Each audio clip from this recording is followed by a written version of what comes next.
Welcome to Stony Finance Lab channel.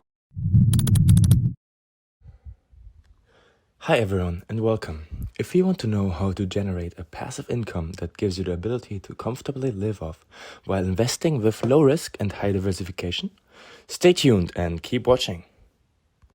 If you are currently working part-time on the side or have some other form of income and the ability to consistently put some of that extra money aside, you are in the right place. This video will introduce you to a strategy where you will be able to generate passive income through dividends, which are distributions of a company's profits to its shareholders that usually occur multiple times a year. In this particular case, we will focus on specific high dividend yield ETFs, including hundreds of companies to not only pay dividends above average, but also to diversify and reduce risk. The first investment vehicle that we suggest using is a high dividend yield ETF, such as Vanguard's High Dividend Yield ETF, ticker symbol VYM. This ETF is made up of stocks that have above average dividend yields. This equity-derived ETF typically holds strong, well-established companies with a proven track record of success. You may recognize some of the top holdings such as JP Morgan Chase, Johnson & Johnson, and the Home Depot. The fund is also well diversified amongst various sectors, with the top 3 sector weightings being financial services, healthcare, and consumer defensive.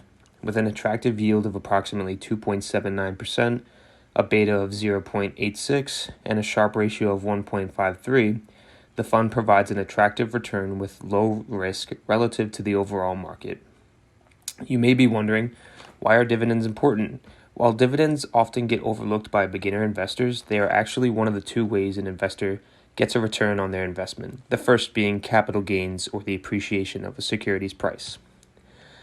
One of the best parts of dividend investing is the fact that it is ultimately up to the company to decide whether they want to pay a dividend to their shareholders. This means that whether the stock price is going up or down, you can still expect to receive a dividend if that's what the company has decided to do.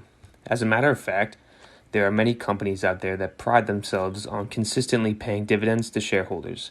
The most famous list of dividend-paying stocks has to be the Dividend Aristocrats. This list is made up of 65 stocks that are part of the S&P 500 that have not only paid dividends every year for the past 25 years, but have increased their dividends each year consecutively for the past 25 years.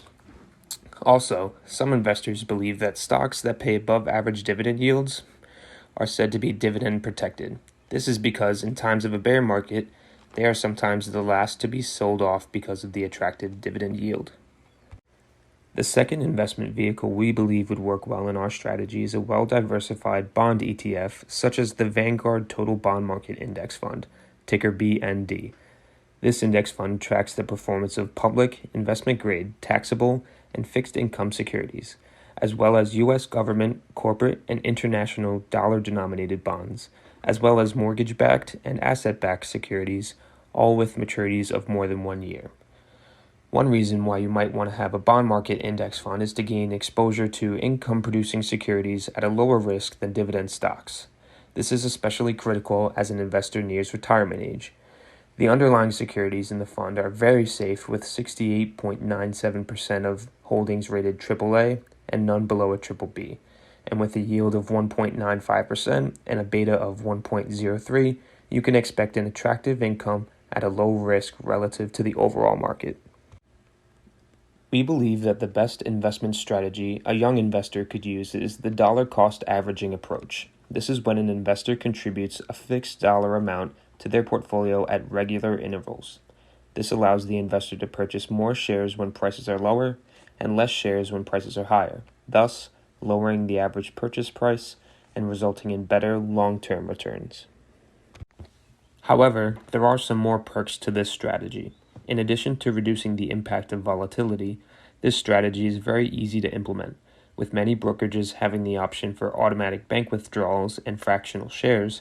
This is a set-it-and-forget-it type of strategy, because at the end of the day, time in the market beats timing the market. Let's take a deeper look at the steps needed to meet our goal. A Roth IRA is a type of individual retirement account that allows you to not pay taxes on your withdrawals. This is because you will have already paid the taxes now. when you are likely to be in a lower income bracket, being that you are in college and haven't started or are early on in your career. There is a contribution limit of $6,000 per year, and you have to make under $140,000 per year. In this graph, you can see the impact the tax savings has on your account. Over time, the difference between the Roth IRA and the taxable account grows to be very large at a difference of over $2 million in this example. So what is the lowest amount you can invest and still meet your goal of retiring off your dividends? In order to have an account that is expected to produce $60,000 in dividends a year at the age of retirement, you would have to invest $1,200 a year, or just $100 per month for 40 years. But what if you can contribute more? Let's say you decide to start investing in your senior year of college and can only contribute $100 a month for that first year. After graduation, you start your full-time job and decide to prioritize investing and contribute $6,000 a year or $500 a month to max out your retirement account. If you continually add this amount to your account and reinvest your dividends, assuming the average rate of return for VYM remains at 11.74% with a dividend yield of 3%, after 40 years, the account will have a little under $9 million in it, which would produce an annual dividend income of about $272,000. Say you are working on the second approach, and after 25 years, you decide you want to start investing in something with a lower risk. At 60, if you kept your holdings in VYM without any additions after that 25th year and started purchasing BND, you would still have plenty of money coming in every year. While VYM is fairly well diversified, currently holding 445 stocks, it does not hold any bonds, making it more risky than other ETFs. It can also be prone to cyclical risks and economic conditions. It has a volatility that is lower than the overall market. It has holdings in many companies that are generally considered to be safe.